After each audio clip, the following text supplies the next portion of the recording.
Mradi mkubwa wa ujenzi wa daraja la JPM linalounganisha wilaya ya Misungwi na wilaya ya Sengerema mkoani Mwanza umefikia 99% ili kuweza kukamilika. Hayo yamesemwa na msemaji mkuu wa serikali Gerson Msigwa mara baada ya kufanya ziara katika daraja hilo na kujionea hatua ya ujenzi iliyofikiwa, ambapo kwa sasa yamebakia marekebisho madogo ili kukamilika. Ni mradi mkubwa ambao umetekelezwa na serikali ya Jamhuri ya Muungano wa Tanzania kwa ajili ya kutoa suluhisho la usafiri kwa wakazi wa kanda ya Ziwa. Huu ni moja kati ya miradi ambayo inategemewa kuchechemua uchumi wa Tanzania kupitia ukanda wa kanda ya Ziwa. Lakini limekuja kama utatuzi muhimu wa usafiri kwa wakazi wa kanda ya Ziwa ambao walikuwa wanavuka eneo hili kwa kutumia vivuko.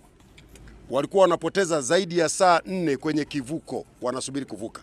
Serikali imeamua kuwekeza hapa. Fedha zitakazotumika hapa ni zaidi ya bilioni 700 mpaka kukamilika. Na sasa hivi kazi zilizobaki ni ndogo ndogo za kuchora hizi alama za barabara, lakini pia kuweka maeneo ya kutenganisha kati ya watembea miguu na magari, lakini pia kule kwenye barabara ambazo zinaingia kwenye daraja na kwenyewe kuweka zile pavement, yale maeneo ya pembeni. Lakini kwa sehemu kubwa daraja limekamilika. Kinachosubiriwa sasa ni Mheshimiwa Rais kuja kufanya uzinduzi rasmi wa daraja. Ni jambo kubwa la neema. Nimeona niwalete hapa waandishi wa habari ili muone kazi kubwa iliyofanywa na serikali ya uwekezaji mkubwa wa daraja kubwa Afrika Mashariki na Kati. Daraja kubwa namba 6 barani Afrika. Ni moja kati ya madaraja ambayo nchi nyingi za Afrika zitakuja kujifunza.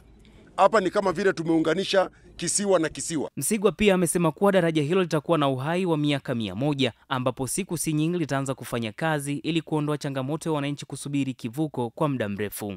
Na daraja letu ni daraja ambalo litakuwa na uhai mrefu wa miaka 100. Uhai wa hili daraja ni miaka 100. Na likiendelea kuboreshwa, maana yake tunaweza tukapata uhai wa zaidi hapo. Miaka 100 mimi na nyinyi wote hatutakuwepo. Mmesikia waandishi wa habari? Kwa hiyo ni kazi kubwa iliyofanywa, ni moja kati ya miradi mikubwa ya ukanda huu wa Ziwa, na uwezo wake wa kupitisha mzigo hapa ni tani 160.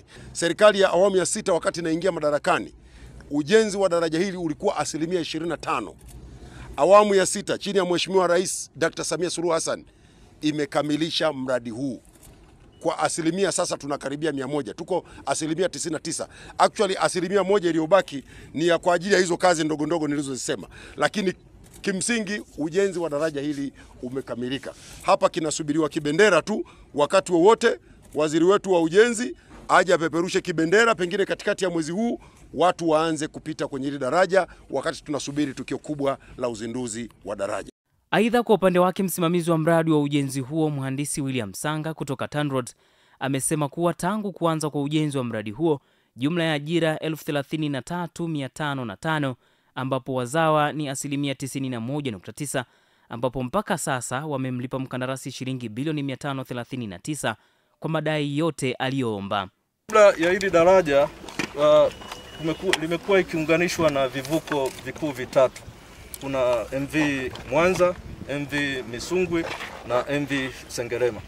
Kulingana na idadi kubwa ya magari na abiria wanaopita, wamekuwa wakitumia takribani masaa mawili au zaidi kuvuka kutoka upande moja kwenda upande wa pili.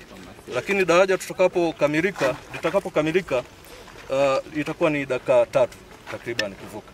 Daraja hili kwa ujumla, maendeleo ya huu mradi mpaka sasa ni 99%. Mpaka sasa toka kuanza kwake kwa huu mradi ambapo tulianza tarehe 25 mwezi Februari mwaka 2020, umeweza kutoa jumla ya ajira 33,505, ambapo kati ya hizo asilimia 91.9 ni ajira tulizopata wazawa wa Tanzania na asilimia 8.1 ni wageni. Mpaka sasa tumeweza kumlipa mkandarasi jumla ya shilingi bilioni 539 kwa madai yote aliyoomba. Kwa hiyo mpaka sasa hatudai pesa yote. Tunasubiri kamilishe kazi, aombe, then tumalizie malipo. Katika ziara hiyo ya msemaji mkuu wa serikali ametembelea na kukagua pia mradi wa ujenzi wa vivuko 5 vinavyojengwa na Songoro Marine pamoja na ujenzi wa meli ya MV Mwanza. Amon Alfred, Afya Radio.